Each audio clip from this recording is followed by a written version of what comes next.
Assalamualaikum warahmatullahi wabarakatuh. Hai teman-teman, perkenalkan nama saya Syahriani dari UPT SMA Negeri 11 Takalar. Nah, ketika kita mempelajari materi tentang kimia, tentulah kita akan mengenal apa itu atom. Atau pernahkah kalian mendengar kata atom? Jika pernah, apa yang kalian ketahui tentang atom?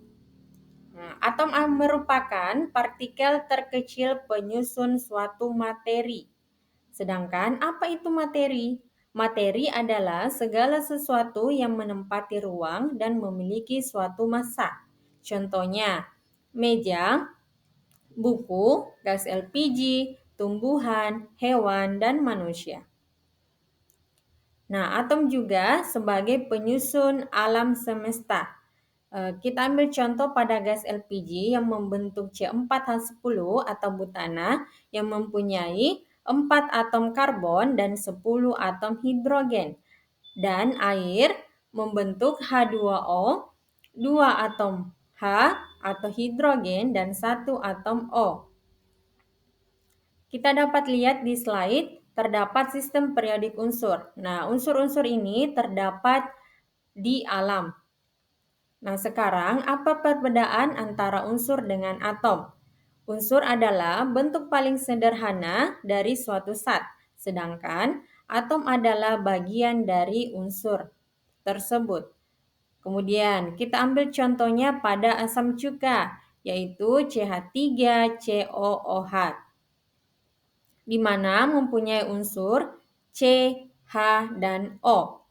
C adalah atom karbon, H adalah atom hidrogen, sedangkan O adalah atom oksigen. Sekarang kita masuk pada perkembangan model atom.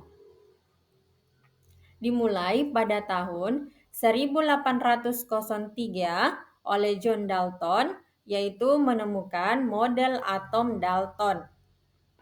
Model atom Dalton ini menggambarkan sebagai bola pejal yang berbentuk polos yang dapat kita lihat pada gambar. Namun, terdapat kelemahan pada model atom Dalton ini, yaitu tidak dapat menjelaskan muatan listrik yang ada pada atom Dalton.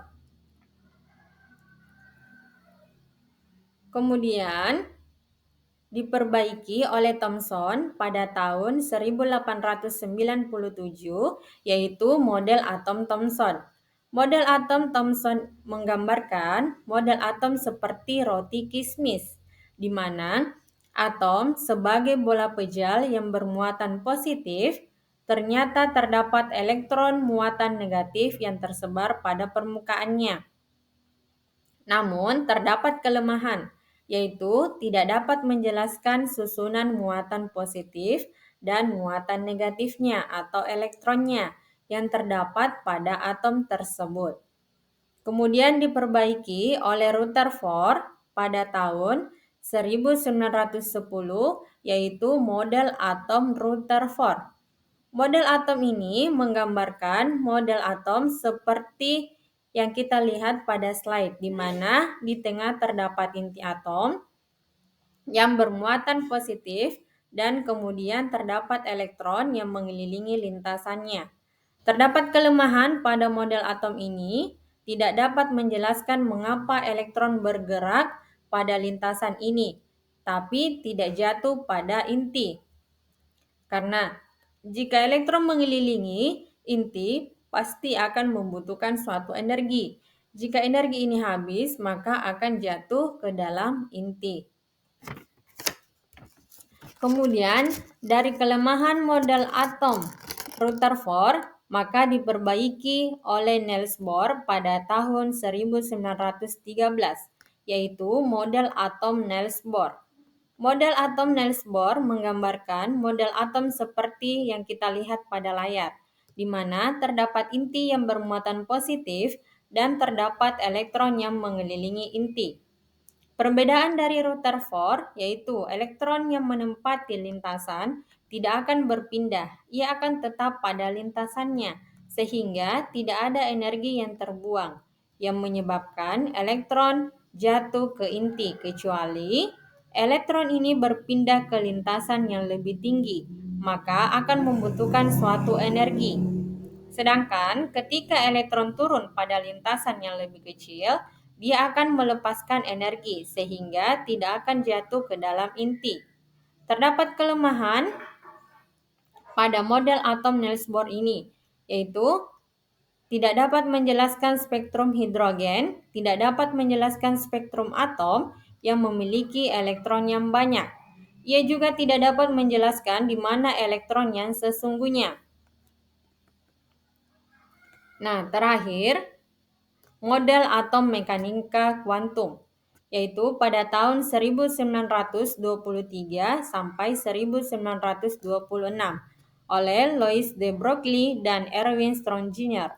Yaitu, kita sebenarnya tidak dapat mengetahui letak sesungguhnya elektron.